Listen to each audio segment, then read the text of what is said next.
Hello everyone, very good evening and welcome back once again to the StudyIQ IAS English. My name is Abhishek Singh and today I'm here live in front of you with the next part of our R.S. Sharma Ancient History cover, and in this we are also including the references from both Tamil Nadu board textbook as well as from the new NCERTs. However, I hope that this session is definitely going to add some value to your expected learnings, and in fact, if you are a serious aspirant looking for some concrete concepts about the ancient history, then this class is definitely going to help a lot of you, right, in that way. So good evening everybody, Abhishek, and good evening Muhammad Noor Bakht and Aisha Kushag. Very good evening to all of you. Guys, quickly share this session with your friends as well, and I hope that they also join the session within time. So let's get started because it is already a little bit late. Okay, so today we will be talking about the Mesolithic age, and also we will be trying to get a bit of introduction of the Neolithic time period. So if we talk about the Mesolithic age, okay, so Mesolithic age, what does it mean? What is the meaning of Mesolithic? Arka, good evening to you also. Meso basically means the middle one, okay, the mid one, or something in between, okay, and lithic indicates the stone, right, stone related. So something related to the stones or rocks, okay, everybody. So the stones or rocks, etc., they are basically termed as lithic. So Mesolithic means the Stone Age which lies in between the two different era of the Stone Ages. Okay, the two different Stone Ages, Old Stone Age, okay, Old Stone Age and New Stone Age. In between that, Mesolithic or the Middle Stone Age. First of all, we will talk about hunters and herders. See, I had already explained to you that the key features to define any particular era, that was the only two things were there: the type of the tools, and the second thing, that is the practice of survival,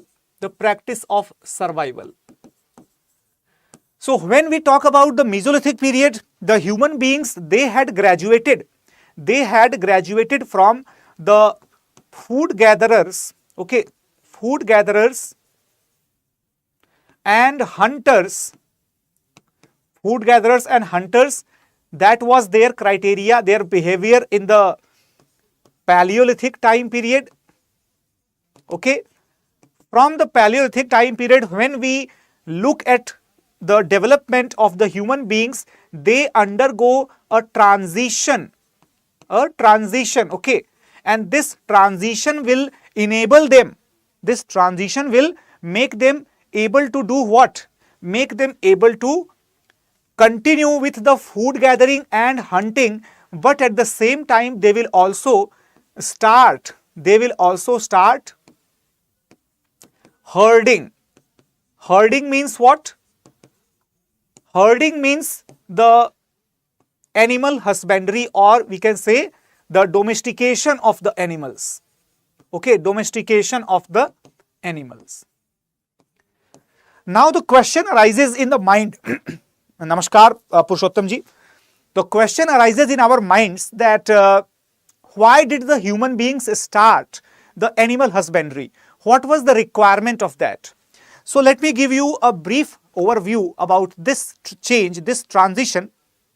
Okay, so what happened, that at the end of the Pleistocene period, or a Pleistocene era, basically Pleistocene era, that was the ice age.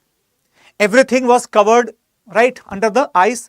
But at the end of the Pleistocene, as I had discussed in the very first lecture, that the cyclic rise in the temperature of the overall Earth's atmosphere, that led to the rise in the surface temperature also, and eventually the ice melted, resulting into the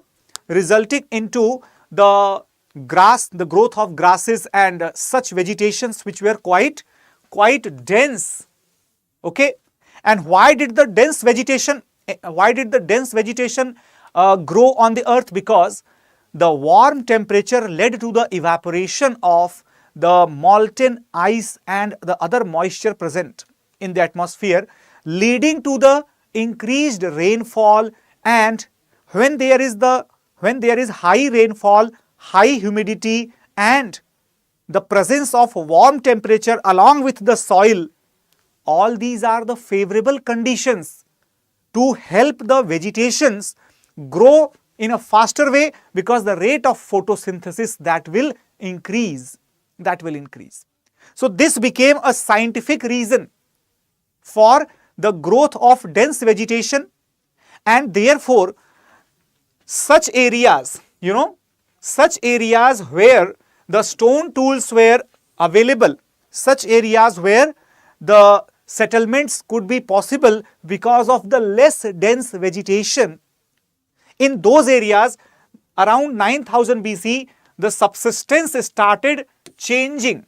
The subsistence, the way of survival, the way of living, that started changing, and the early humans, they started not just hunting, not just fishing, not just food gathering. They were doing all these things since quite a long time. But they started domestication of some of the animals. The earliest animals which were probably domesticated, they were dogs. Why? Because dogs were mostly used in the guarding activities, in the protection, as well as creating the alert. Okay, creating the alerts for the risk. Sometimes they were also taken for the escorts. Okay, taken for the escorting the group of the human beings towards a place. Right now, so all these things, we can say, they collectively resulted into the transition of the human life, human behavior, and this transition, it resulted into the new pattern of living and new practice to survive. I hope all of you got the clear idea. Now, if we talk about the Mesolithic period, you can see the identification tools, the identification of the Mesolithic age, that is the specific tools which are used, they are called as microlith.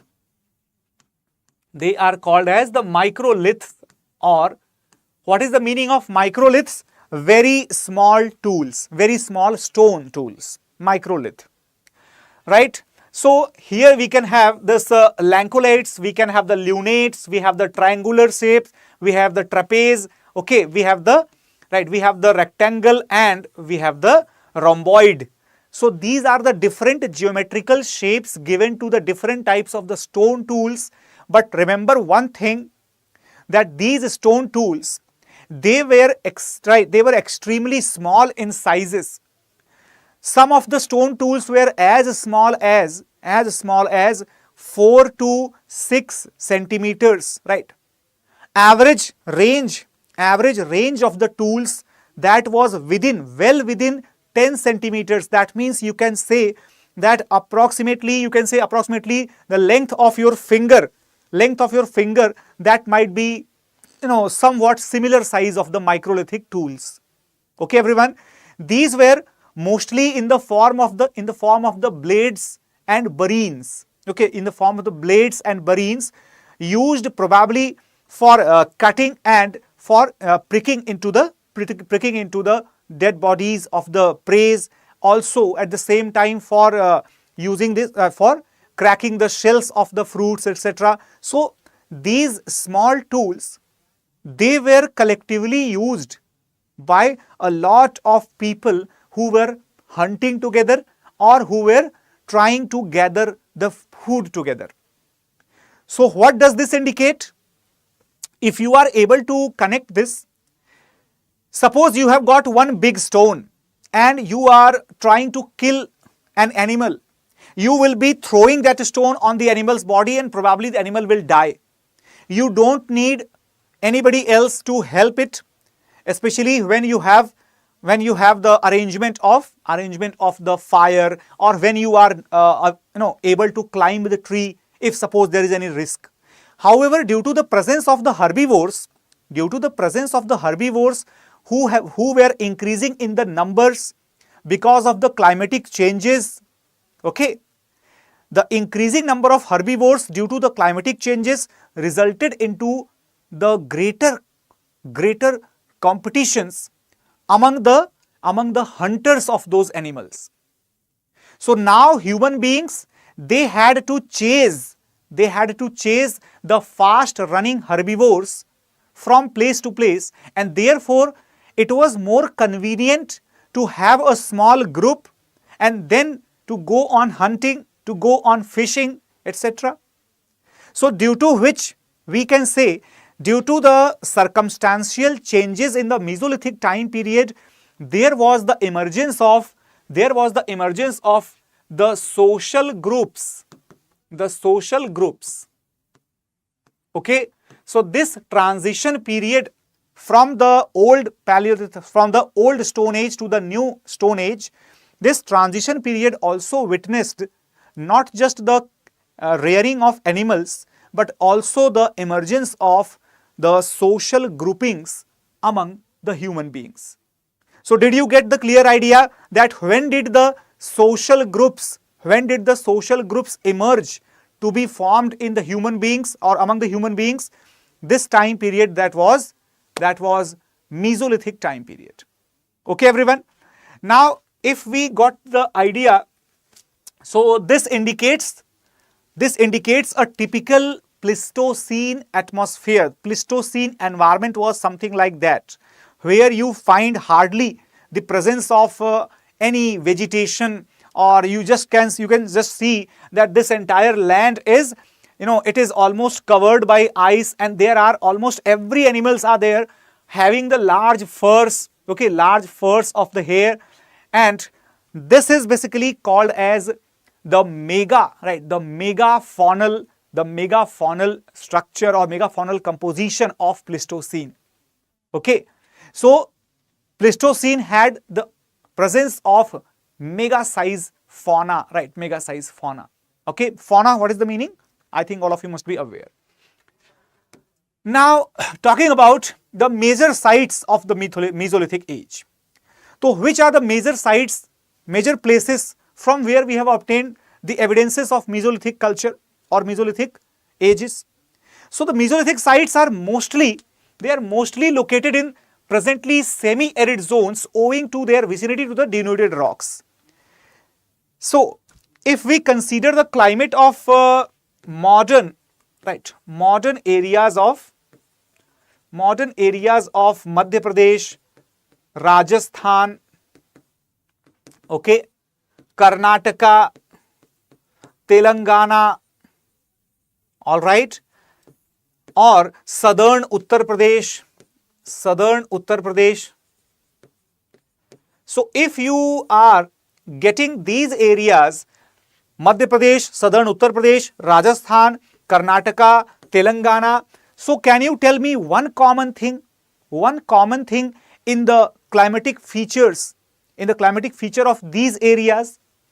All of these areas, they receive comparatively less rainfall at current time as compared to the other parts which are present in the proper Gangetic plains or in the eastern parts of the country or in the western ghats of the country or in the southern coastal regions. They receive lesser rainfall, and at present if they are receiving lesser rainfall, it was quite possible that even in those times as well, these areas were having less density of vegetation, okay, less density of vegetation, then sufficient grasses or grasslands and herbivores, okay. Then they also had not very large rivers, okay, and at the same time they also had the sufficient presence of the stones. Okay, and let me tell you that if we are trying to make the microlithic tools, then we don't need the extremely hard stones. We need such stones which are sedimentary in the nature, or sometimes we also need such stones which are formed due to the sedimentation of the molten rocks. Okay, because if the sedimentation of the rocks will be there, or molten rocks will be there, there will be the natural flakes of the rocks present in that area. So if we take the example that which type of stones were used in the Mesolithic period to make the stone tools, the most important types were used basically jasper, chert, flint, feldspar, etc. They were the source of stone from which majority of the Mesolithic tools were formed. They were easy to work with as compared to the granite or quartzite. Granite and quartzite, these two were difficult stones to work with. If the early human beings, if they wanted to make smaller tools, they had to find the soft stone, comparatively softer stones as per the standards of quartzite, because quartzite was a very hard stone. Okay. So therefore, I hope you got a clear idea that these areas where the stone was comparatively softer as compared to the quartzite, etc., those areas supported the growth of microlithic culture. Got it, everybody? So this is why at the right in the map of India you will observe that Aravalli region, Kaimur belt, or the hills of Eastern Ghats and the Vindhya ranges, etc., these were certain places where we would obtain the mentioned types of stones, and these areas will be supportive of the microlithic industries. Microlithic industries, what is the meaning of that?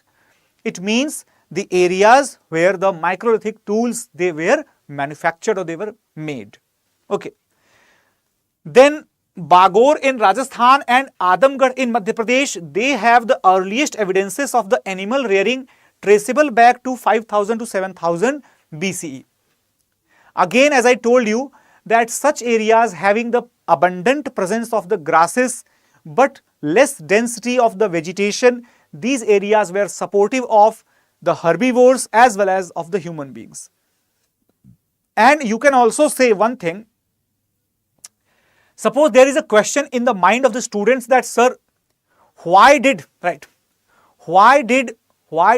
human beings start to rear the animals?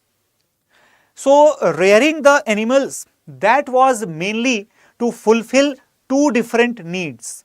Okay, the first need, that is, if we talk about the needs of animal rearing, so the first need, that was the emergency source of the food. Okay, so when the people were unable to find any food, they usually slaughtered the sheep or the goat or any other small animal which they might have reared, and the slaughtering was done to obviously fulfill the need of nutrition. However, apart from that, they also utilized these domesticated animals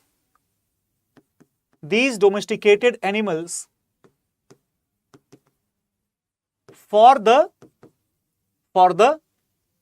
secondary purposes. Now, when I am writing here the secondary purposes, remember it, till those times there was no such concept of the primary activity, secondary activity or tertiary activity, like we have today. Okay, like we have today. But in those times, the primary activities or the primary purpose, that was to fill the stomach. That was the most primary purpose, to survive by hook or by crook. So once the question of survival that was done away with, then the next question was that what to do alternatively, what to do apart from eating the food and digesting it.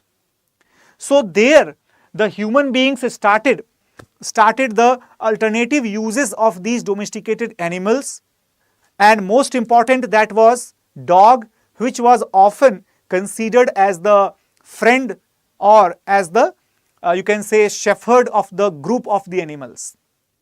Sometimes these herbivores, they also helped the group of people to get an opportunity of hunting the bigger animals. Okay. Good evening, Nupur. Jai Shri Krishna. So I hope that you got the clear idea. Now, as the time was undergoing the transition and the practices were also changing after some time, so what happened? What was the result here? The result was that the sites of the Mesolithic culture, they started witnessing the earliest growth of agricultural practices, earliest growth of the pottery making, and earliest growth of the settled lifestyle of the human society. Okay, so how did it happen? What exactly led to this development? Now let us have a look on the map, and then we will have a clear idea that what was probably the reason behind the location of the Mesolithic cultural places at these areas. Okay, everyone. So Mesolithic sites in India, you can see that probably entire Aravalli region, Vindhya region, okay, then Chota Nagpur region, all right, then the foothills of Western Ghats, and at the same time again foothills of the Western Ghats and the Nilgiris as well as the Eastern Ghats. So whichever areas in India, they had the mountainous zones, they had not very huge mountains. Huge mountains did not have the presence of the Mesolithic culture. Remember, huge mountains and their foothills, they did not have the Mesolithic culture. Why so? Because the type of stone, the type of climatic conditions which they had, that was not suitable for survival of the people in that area, in that era. Okay.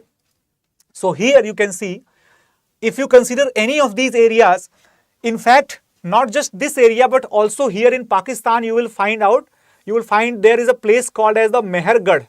Okay. Somewhere in this region, there is a place called Mehergarh. Mehergarh, the climatic conditions of that area, even that is also very much similar to the climatic conditions of these areas. Okay. So that is why you will observe that eventually the sheep and the goat, which were reared primarily to hunt or primarily to help in the hunting purposes or to provide the alternative food, the sheep and the goat, their numbers, that number will start reducing as compared to the cattles, and the number of cattles that would increase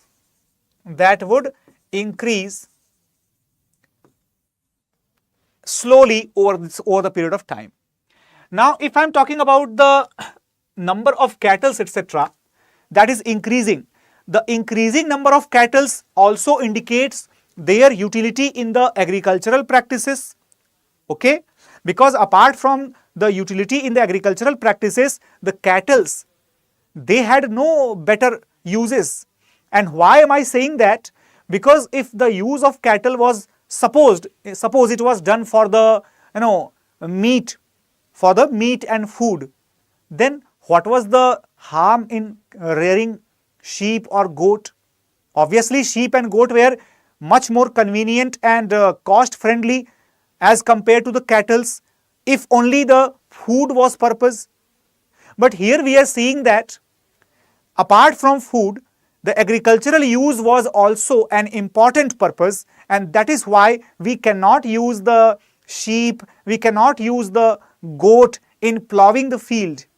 So we can say, probably we can say that might be the practice of agriculture would have started during this time period, during this transition phase from the earliest, during the 7th or 8th millennium, okay, millennium BC. That is somewhere around 7,000, 7,500, 8,000 BCE in the area of Mehergarh. This was the observation which was conclusively accepted by the historians who were contemporary of R.S. Sharma. But currently, as per the latest informations we have, as per the latest information we have the evidence of agriculture that is obtained not just from Mehergarh, but also we have the evidences of agriculture obtained from places called Koldihwa and from the place called as Lahura Deva. Okay, Lahura Deva. All right, everyone.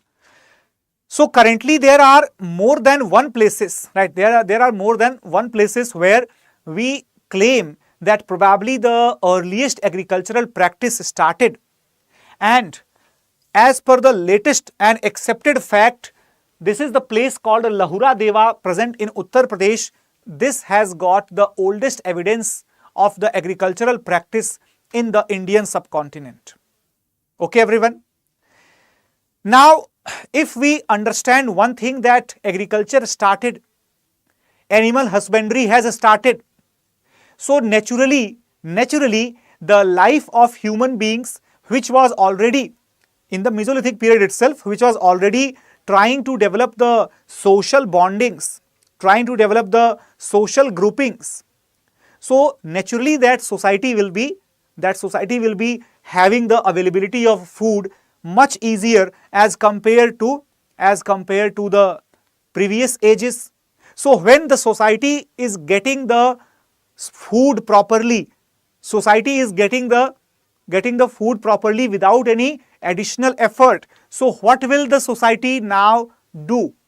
Now they will be doing some recreational activities. In fact, let me tell you that if we consider the paintings as recreational activities, then Upper Paleolithic might be the suitable time when they would have started this practice. Why so? Because in that era itself, the melting of ice caps that had resulted into the sufficient availability of the foods. Growing temperature had provided them with the sufficient availability of the foods. There is a question that among three of them we have to go with which site the first evidence of agriculture. At present, the accepted answer is Lahura Deva in Uttar Pradesh. Okay, that is the answer at present. Now, I hope all of you got the clear idea that the paintings at the rock shelters, at the walls of the rocks, mountains, etc., caves, etc., that started during the Upper Paleolithic period. There is a place in Madhya Pradesh called as Bhimbetka, which gives us hundreds of the rock paintings. However, if you remember, probably one of the earliest rock paintings were discovered in India only, in India only. In fact, in not any other district, but in the district that is very famous, in the Mirzapur district, So you might have heard about a place called as the Morena Pahad. So Morena Pahad, that is a place in Mirzapur, and from that place, the first site where the rock paintings were made, that was discovered during the British period. Now, apart from Morena Pahad, we have also We have also several other sites. We have also found several other sites. For example, in the districts like you can say several districts in the Bastar region, in Sarguja region, both in Chhattisgarh. Then we have similar type of rock paintings in the Madhya Pradesh. Okay. We also have similar type of rock paintings in the Karnataka and Tamil Nadu junction, that Nilgiri area. So we have the example of various places where the rock paintings have been obtained. But Bhimbetka is a very special place. Why? Because that provides probably the most abstract form of the earliest human paintings, not just in India, but also one of the earliest in the world. Here, the Bhimbetka that is located in the Raisen district of Madhya Pradesh, it contains more than 500 paintings on the rock shelters, and these were discovered by the famous archaeologist Vishnudhar Wakankar. Okay, Vishnudhar Wakankar. Got it? So, once I think that was the, I think year was probably 1957 when the Bhimbetka sites were discovered. Good evening, Zainab. Right now, so their themes, the important thing is to understand the theme of the paintings which the early human beings were using. R.S. Sharma clearly tells us that the themes were mostly affected from the mundane events of the life. What is the meaning of the mundane events? Basically the day-to-day activities which are connecting their life to their survival. So that's basically the theme, that's basically the subject of the paintings. Even today, if we have a free mind, if we have no religion, if we have no God, if we do not have any additional occupancy, then what will we do? We will try to make ourselves survive, okay, make ourselves survive this world, this cruel world, all right? And the same thing was being done by the early humans as well. So they have painted the hunting scenes, they have painted the riding scenes, they have also tried to show the animals, they had tried to show the group of the human beings. Anything that is close to their daily life, that is the subject of paintings of the early human beings.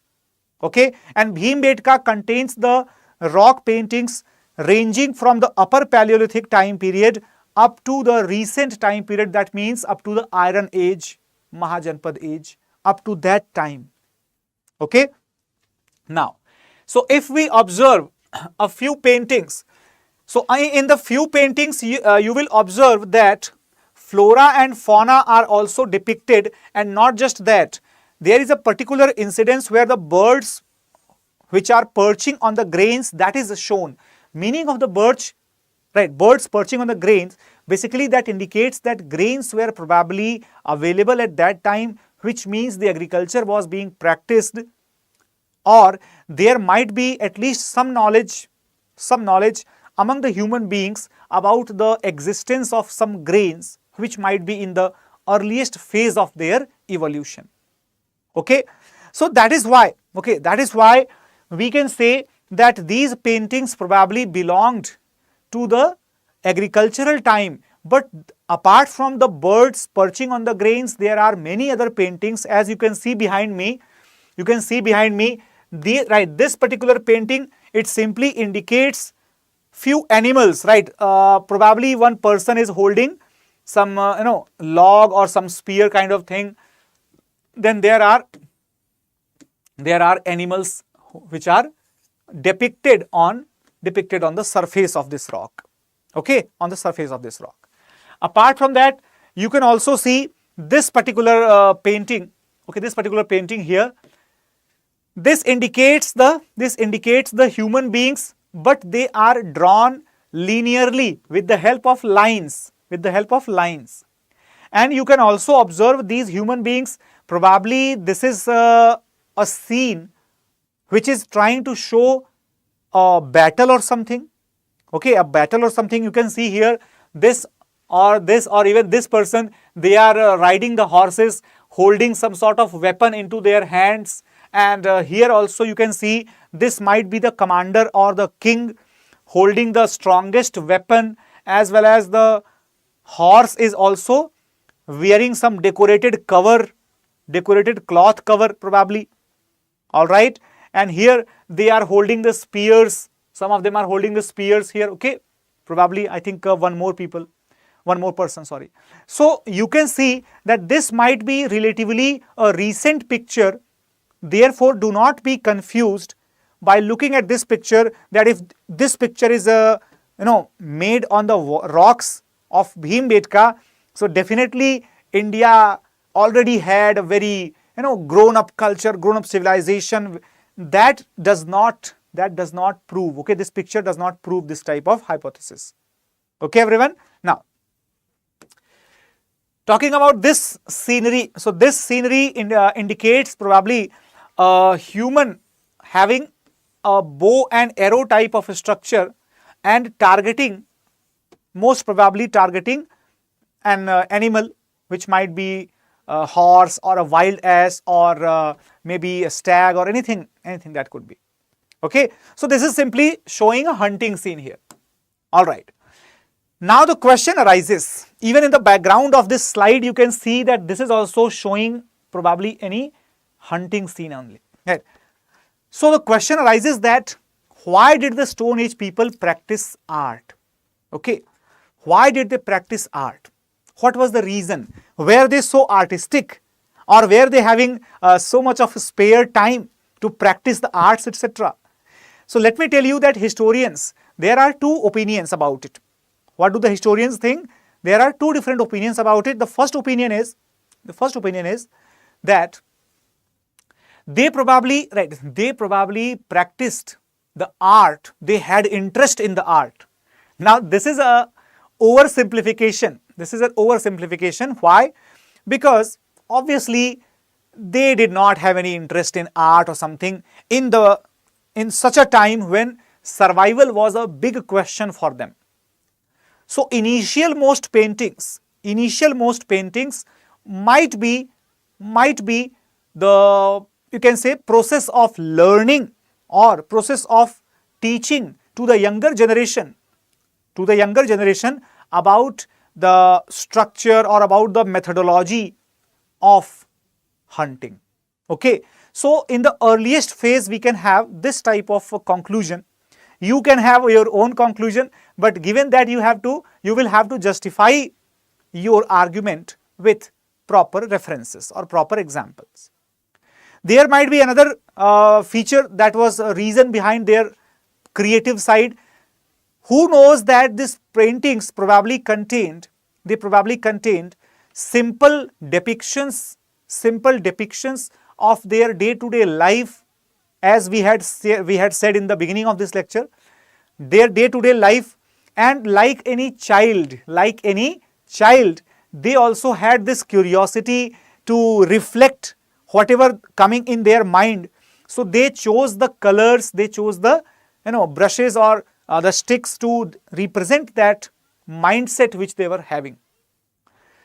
The most important thing to note down about the paintings of the early human beings, that is, they used the natural pigments such as the vegetable dyes, sometimes the specific type of soil, for example a soil variant called as geru, that was widely used as the material of painting on the surfaces of Bhimbetka rocks. Okay, everyone. So you might have heard about it. What do we call it as? Right, call it as in English ochre. Okay, ochre. So ochre is basically a type of soil only, right? That is only. So the animal paintings were largely realistic, but they became conventional during the Harappan civilization. So we can say that probably in the human culture, in the Indian subcontinent, in the human culture, this practice was the beginning of depiction of the animals in the day-to-day life related activities of the human beings. So animals, they had become the part of cultural representation of the human beings. Animals, they became the symbolic representative of the power, of the fear, of the virtue, threat, and so many other behavioral aspects of the human life, they were showcased, they were represented with the help of the animals. And historians argue that probably this practice of representing the various aspects of life via the paintings of animals, that went on to be continued, and that continued to be represented in the Harappan civilization also, where the people started showcasing or depicting the animals on the Harappan seals. Are you getting the point? Everybody, yes or no, kindly confirm it. Right now, I hope you are all understanding this point here. Right, now coming to the next part, the earliest human organization. So as we saw that human beings started living in the groups, started living together in the groups, hunting together, rearing the animals, etc. So they were organized into the bands or pre-band organizations. These are the conclusions, some conclusions based upon certain evidences. So band or pre-band. Pre-band means there was no such specific group, and the individuals were temporarily getting together for a particular task, and then they were simply disposed off to their own locations. But the bands of the people, that simply started having the permanent groups, like the animals like elephant, they have the groups. The animals like lions or tigers, no, not tiger, but lions mostly, they have the group. Okay, so here also you can see the human beings too, they had the band. The bands were formed for the group hunting, probably consisted of 25 men, and mutual alliances among the various bands, that was also practiced. In fact, some of the bands started practicing exogamy. What did they do? They started practicing exogamy. That means they will not establish the conjugal relations with the females of the same band, but they will go to the other band. If you combine the animal feature and the human nature together, even today you can see that most of the social animals, they practice exogamy only. They do not try, to you can say have or establish the sexual relations with the group, with the females of the same group. Right now, they leave the group, then they go on wandering, and then thereafter they search for a different partner, and then they create the new band. This is the common practice. You might have seen the Discovery Channel, you might have seen the National Geographic, etc. This is how the animal psyche that works. And the human beings were also having the very primitive psyche at that moment, and they were also working in a similar fashion. Somehow this practice also remained in continuous function in the human society. Even today we are doing the same. Okay, so that might be the initial or the earliest beginning of the exogamy practices in human society. Okay, now apart from that, the alliances and the bands were probably supported by the use of the languages which might have originated during the Upper Paleolithic age. So the use of language. What is the meaning of this? Were the human beings not speaking to each other, not speaking anything to each other before Paleolithic period? Nobody knows clearly about it, but the historians have assumed that if there was the exogamy, or there was the proper settled life that was going on, so definitely they needed the communication among the two different groups, or between the two different societies. So that's why probably they might have developed certain codes or certain fixed methods or fixed indications of communication that resulted into the birth of languages in the human society. Got it, everyone? So I hope that all of you got to understand it very, very clearly. Now, the Mesolithic will be slowly turning into the Neolithic culture, where you can see this map, early food producing cultural complexes, right? So Indo-Iranian borderland culture, this place is one of the earliest. Then here you can see the Gangetic plains, all right? So Vindhyan Gangetic ranges, one of the earliest, all right? Then here you can see the Indus culture, this region, West Central Indian complex, this one, Ganges culture, this, okay? So these are the early food producing cultural complexes present in the Indian subcontinent, and these are the places, right? Most probably the places where such civilizations, such cultures, they existed, where we can see the presence of Neolithic features. Okay, everybody? So Mehergarh, located in the Balochistan at the banks of the Bolan River, is regarded as the largest Neolithic site between Indus and Mediterranean. Region, the Mehergarh is the largest Neolithic site. That's why it is very, very famous. Features of Neolithic. So today we are doing the features of Neolithic in a short way, but in the tomorrow's class we will be doing it in a comprehensive manner. Okay. So Neolithic settlers produced the cereals like wheat and barley, domesticated the animals like sheep, goat, cattle, etc. Eventually the cattle outnumbered the goats and assisted the agricultural growth. So the cattle became a prime factor in deciding the growth of agriculture, and cereals were produced through the agriculture.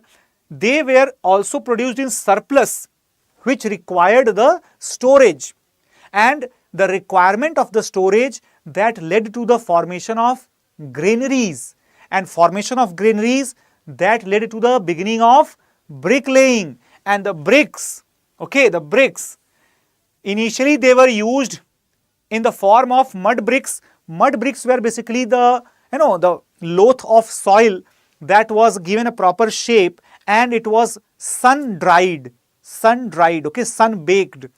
So that is how the you can say mud bricks were used. Agriculture expanded rapidly around 4500 to 3500 BCE, and when agriculture expanded rapidly, remember that earlier the entire society or entire group of the human beings, they had some surplus. So that's why a particular granary was enough to store the surplus grains. But when agriculture started growing even at more rapid pace, then the surplus was available at different families, at the level of different families. Okay, so this is why when the surplus will be there in the family level, then the need of the storage pottery will be arriving. Okay, and the potteries, if we talk about the earliest presence of potteries, again we have to go back to the Mesolithic period. The places like Langhanaj in Gujarat or Sarai Nahar Rai in Uttar Pradesh, these places have some of the earliest evidences related to the presence of pottery in the Indian subcontinent. Okay, and apart from that, the Neolithic culture, that agricultural communities in the Bolan Hakra regions, they further expanded to result into the formation of Harappan settlements. So the map that I showed to you in the previous page, here it is. So these cultures, they eventually led to the expansion of agricultural activities, and later on the formation of the Harappan culture, developing into the Harappan or Indus Saraswati civilization. That was a direct result of the agrarian growth observed in the Neolithic settlements. Some of the Neolithic settlements, they could not witness the level of agricultural growth due to certain reasons. Those areas, they could not develop into a new civilization, but Harappan region, that developed into a civilization. Got it, everybody? So this is the map showing the Neolithic sites. You can see the Neolithic sites are primarily in similar regions, but they are a little bit more consolidated as compared to the Mesolithic time period. Okay, everybody? So guys, I hope that this picture also clearly showcases the practices in a Neolithic settlement where the huts are there, okay, the weaving is taking place, the pottery is there, the cooking is taking place, typical rural life of Neolithic period. Got it, everybody? Thank you so much for watching this session, and I hope that if this session was definitely useful for all of you, do not forget to share the link of this session on your different social media portals so that your friends and colleagues or the fellow aspirants can also see this, can also watch it and learn it, and be present tomorrow as well. And the same time, 4 p.m. I will be coming up with the Neolithic period. And thanks a lot for watching it once again. Take care, guys.